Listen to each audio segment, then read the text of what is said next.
ओम श्री साई राम। भगवान के श्री चरणों में मेरा साष्टांग प्रणाम और यहाँ उपस्थित सभी को मेरा हार्दिक साई राम। जीवन में ऐसे अनेक परिस्थितियां आते हैं जब हमारा हृदय भय से भर जाता है, हम डर से कांपने लगते हैं और हमें पता नहीं चलता है कि अब हम क्या करें। और अभी भी इस महामारी के रूप में जो हो रहा है भारत में और पूरे देश में, वो भी एक ऐसा ही परिस्थिति है। और सभी के हृदय में, मतलब मेरे दिल में भी बहुत डर है। ऐसे परिस्थिति में हमें हमेशा ये याद रखना चाहिए कि भगवान हमारे साथ है। हम क्या करते हैं जब कोई मुसीबत आती है, हम भगवान की तरफ मुड़ते हैं और कहते हैं भगवान क्या करे, हे भगवान इतनी बड़ी मुसीबत आ पड़ी है, इतनी बड़ी परेशानी है। लेकिन हमें उसका उल्टा करना चाहिए। भगवान की तरफ नहीं देखना चाहिए, उस मुसीबत की तरफ देखकर, उस परेशानी की तरफ देखकर हमें कहना चाहिए, ए मुसीबत, ए परेशानी, तो क्या कर लेगा? मेरे पास भगवान है, यहाँ मेरे पीछे भगवान है। जब भगवान जैसी शक्ति हमारे साथ है, कोई डरने की आवश्यकता नहीं है। स्वामी हमेशा कहते हैं, why fear when I am here, why fear when I am dear, why fear when I am near. भगवान हमारे बहुत करीब है, लेकिन जो भय जो आता है ना, वो हृदय में नहीं, वो मन से आता है। क्योंकि जब हमारा मन भगवान के ऊपर नहीं रहता है, तब ये सब अंदर आ जाते हैं, भय आ जाता है अंदर। जब तक हमारे मन भगवान में है, कोई भय आ नहीं सकता। मैंने सोचा कि एक कहानी सुनाऊंगा। मेरी दोस्त की कहानी है। हम दोनों एक साथ श्री सत्य हायर सेकेंडरी स्कूल और Shri Sathya Sai institute of higher learning में पढ़ाई करके हम दोनों एक साथ ग्रेजुएट हुए थे। उसका नाम है टी अरुण कुमार। ये 2016 की बात है। उसने मुझे कॉल किया और हम बात कर रहे थे। उसके बीच में उसने एक मुसीबत के बारे में सुनाया, क्या है ये परेशानी उसकी। वो बोलने लगा कि अक्टूबर 2015 में उन्हें ये अच्छी खबर मिली कि अभी वे माँ बाप बनने वाले हैं। हाँ, तो उसकी बीवी कीर्ति है उसका नाम, वो गर्भवती हुई थी अक्टूबर 2015 में। उसके बाद वे बहुत खुश थे। कोई भी माँ बाप खुश होंगे, पता चलते कि अभी हमारे जीवन में एक भगवान का प्रसाद आने वाला है। लेकिन जब उन्होंने टेस्ट किया, उन्हें ये पता चला कि उस शिशु में, उस बच्चे में एक प्रॉब्लम था। क्या है ये प्रॉब्लम? अभी देखो, हमारा जो हृदय है ना, वो हृदय में 4 कमरे होते हैं, 2 ऊपर और 2 नीचे। तो एक ऊपर वाला कमरे में शरीर के अन्य भागों से रक्त आता है। वो रक्त उसी नीचे वाले कमरे में जाके वहाँ से फेफड़ों में जाता है। क्योंकि वो जो रक्त आया है ना, वो रक्त में कोई ऑक्सीजन नहीं है, क्योंकि शरीर के अन्य अंगों से आया है। वो नीचे वाला कमरे से फेफड़ों में पंप किया जाता है और फेफड़ों में क्या होता है, कार्बन डाइऑक्साइड निकाला जाता है और ऑक्सीजन भर दिया जाता है। और वो रक्त फिर से दूसरे तरफ के ऊपर वाला कमरे में आके पड़ता है।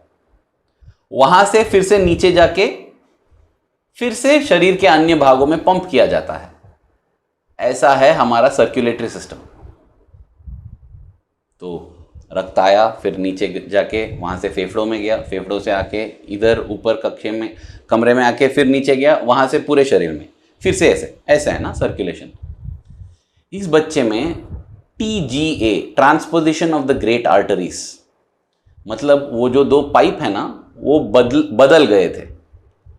रक्त लेके जाने वाले जो पाइप, वो नाला जो है, उसके कारण इस बच्चे में क्या हो रहा था कि एक तरफ रक्त हृदय से फेफड़ों में जाके फिर से हृदय में आता है, वही रक्त फिर से फेफड़ों में जाता है, वही रक्त फिर से हृदय में आता है। और दूसरी तरफ एक और सिस्टम जहां हृदय से अन्य अंगों में रक्त जाता है और वही आके फिर से उधर ही गिरता है और फिर से वही रक्त अन्य अंगों में जाता है। मतलब एक सर्कुलेटरी सिस्टम के बदले दो अलग अलग से सर्कुलेटरी सिस्टम हो गए थे इस बच्चे में। इसको कहते हैं TGA, transposition of the great arteries. अभी तो बच्चे के लिए कोई प्रॉब्लम नहीं था क्योंकि वो तो मां के शरीर में था, मां के पेट में था। तो डॉक्टर ने बताया कि देखो अभी तो माँ जो ऑक्सीजन ले रही है, माँ जो सांस में ऑक्सीजन ले रही है ना, वही ऑक्सीजन बच्चे को भी सप्लाई किया जाता है, तो कोई प्रॉब्लम नहीं है। लेकिन जैसा ही ये बच्चा जन्म लेगा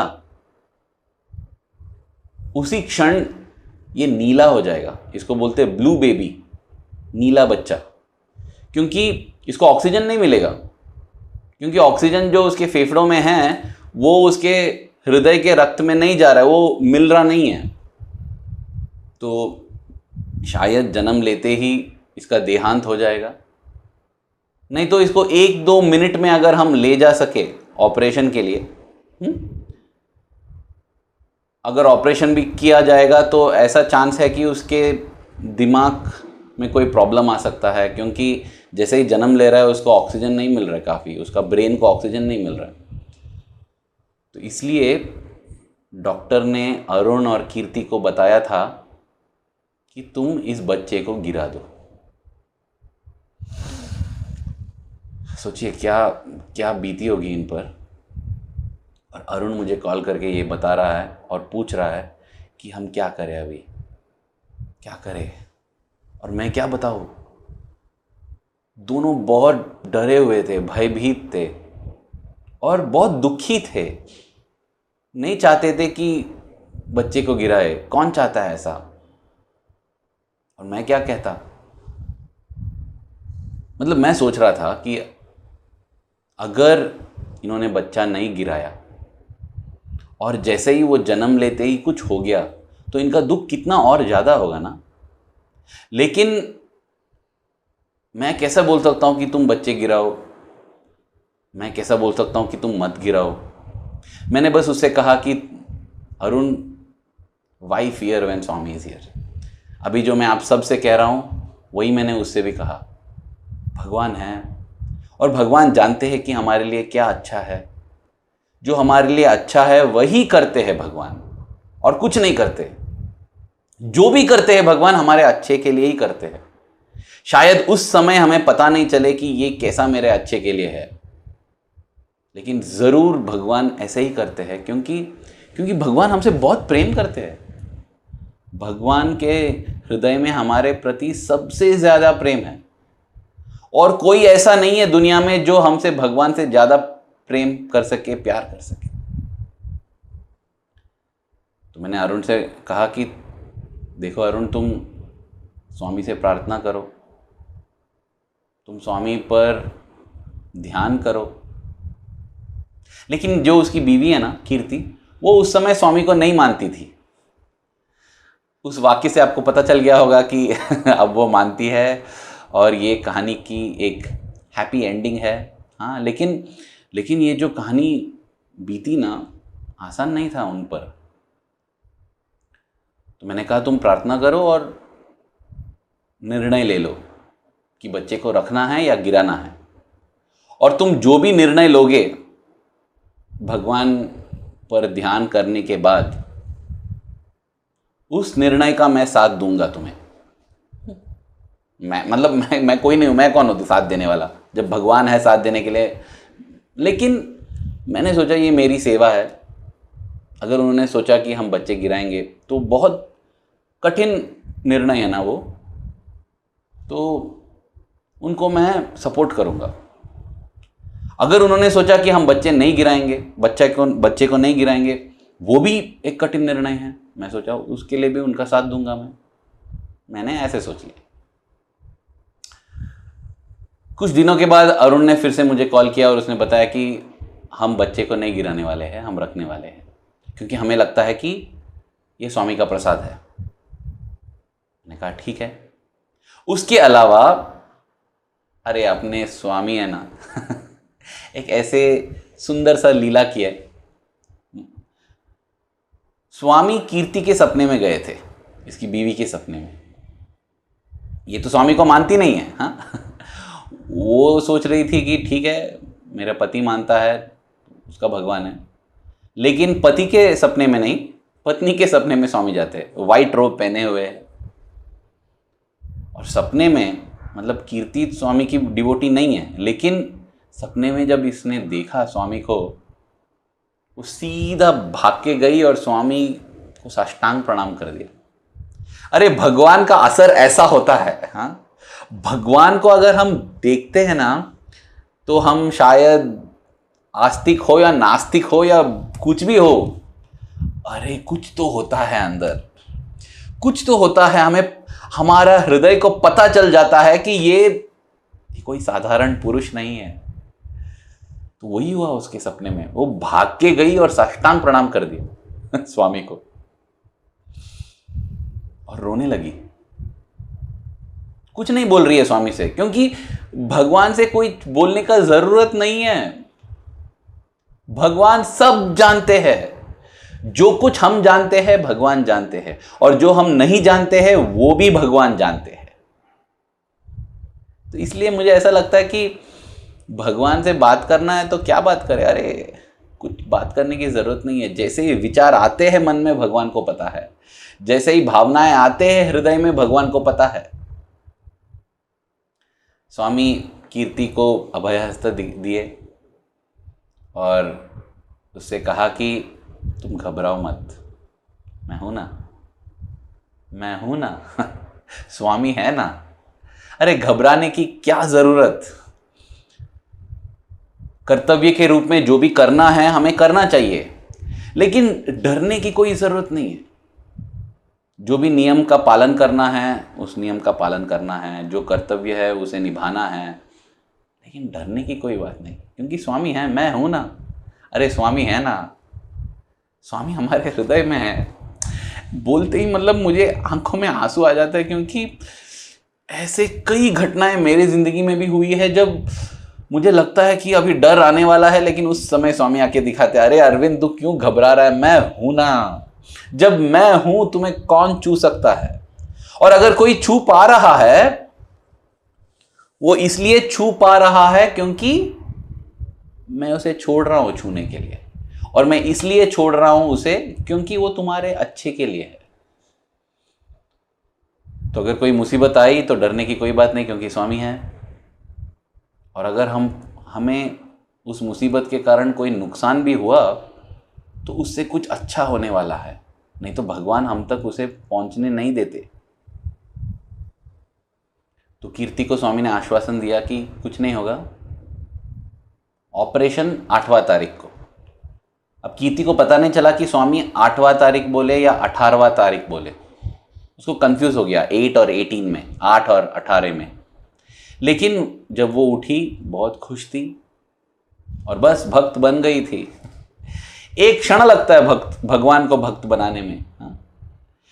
हम सोचते हैं कि हम भगवान की गुणगान कैसे करें, सभी को कैसे बताएं कि स्वामी भगवान है। अरे कोई ज़रूरत नहीं है। हम लोग दूसरे को बताने में लगे हुए हैं कि भगवान भगवान है, स्वामी भगवान है। क्या मैं मानता हूं कि स्वामी भगवान है? अगर मैं मानता हूं कि स्वामी भगवान है तो मैं कैसे अनर्थ कर सकता हूं, कैसे असत्य बोल सकता हूं, कैसे अधर्म कर सकता हूं, कैसा प्रेम नहीं कर सकता हूं, कैसा सेवा नहीं कर सकता हूं। अगर मैं मानता हूं कि स्वामी भगवान है तो वो जो भी कहते हैं उसे मैं निभाऊंगा ना, उसे मैं करूंगा ना। खुद भक्त नहीं हूं, दूसरों को भक्त बनाने चला हूं कैसे मूर्ख व्यक्ति हूं मैं। हाँ, किसी को भक्त बनाने की जरूरत नहीं है, क्योंकि जब समय आता है ना, एक क्षण में भगवान अपने भक्त बनाते हैं। हम सभी को भगवान ने अपना पर्सनल अनुभव देकर भक्त बनाया है ना। किसी और के कारण हम भक्त नहीं बने। हाँ, कोई और इंस्ट्रूमेंट होगा, लेकिन वो निमित्त मात्र में भगवान ही सब करते हैं। तो उस क्षण कीर्ति बन गई भक्त, और अरुण कहता है कि वो अभी साई गायत्री जप करने लगी, सुप्रभात करने लगी, नामस्मरण करने लगी, अरुण से भी ज्यादा। और वे गए हॉस्पिटल, अस्पताल, Shri Sathya institute of higher medical sciences Bangalore, और उन्हें लगा कि उन्हें उधर डॉक्टर से बात करके उन्हें लगा कि हाँ ठीक हो जाएगा। उधर डॉक्टर ने ये बताया कि जैसे ही तुम्हारा डिलीवरी होगी ना, उधर से एम्बुलेंस में बच्चे को यहाँ लेके आ जाइए और यहाँ हम तुरंत ऑपरेशन कर देंगे। हाँ, भगवान की दया से सब ठीक होगा। तो 5-6 मिनट में डिलीवरी अस्पताल से सत्य साई अस्पताल में लेके आने का प्लान बन गया। ऐसे 1-2 महीने बीत गए। जैसे ही वो डिलीवरी का टाइम पास आ रहा था, दोनों अरुण और कीर्ति प्रार्थना कर रहे थे।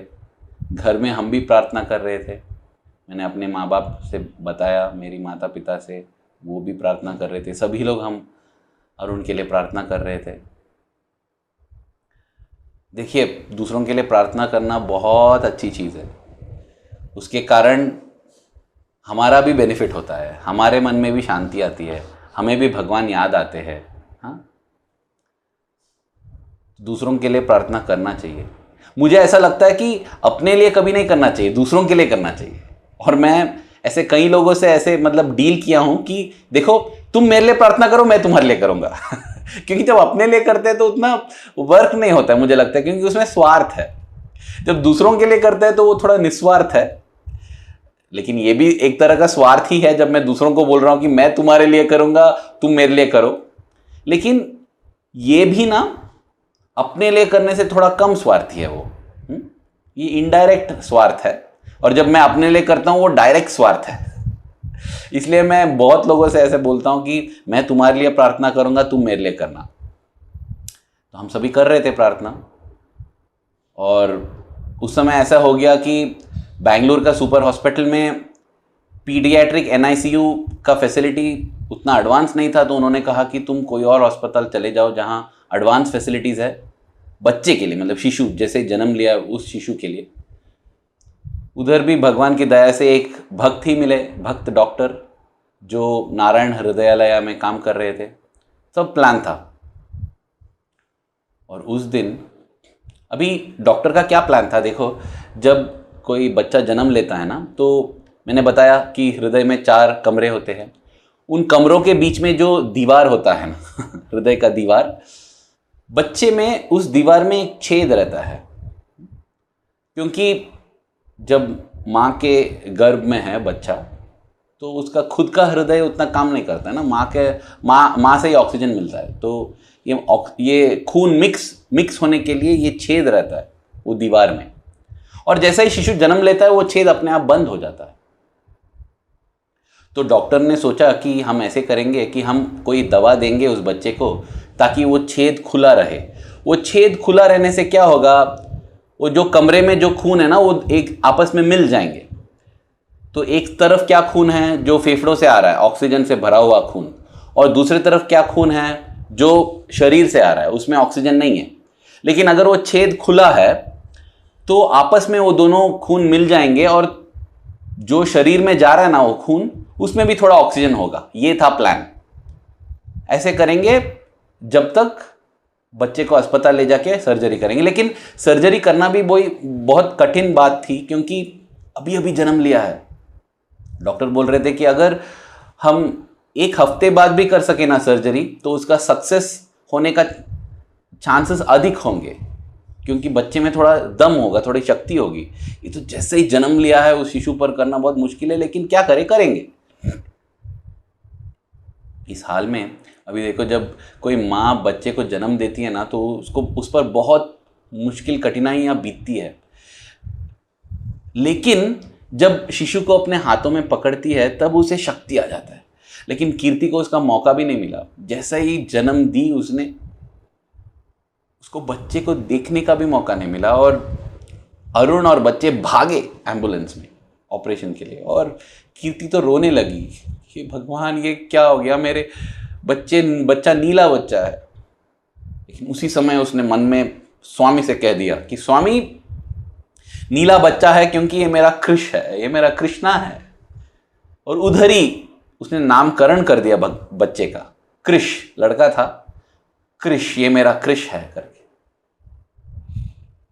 और जब उधर अस्पताल गए तो अरुण को पता चला कि उस बच्चे में एक और प्रॉब्लम था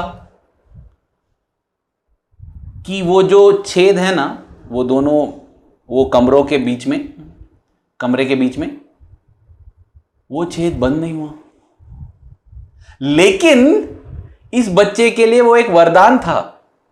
डॉक्टर ने अरुण को बताया कि देखो, भगवान की दया से वो छेद बंद नहीं हो रहा है इस बच्चे में,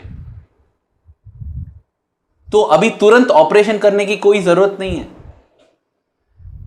बच्चा तो बहुत छोटा है, कुछ हफ्तों के लिए इसी से चल जाएगा। बाद में जब हम सर्जरी करेंगे ना, तब बच्चे में शक्ति भी होगी, सर्जरी सक्सेस होने का चांसेस ज़्यादा है।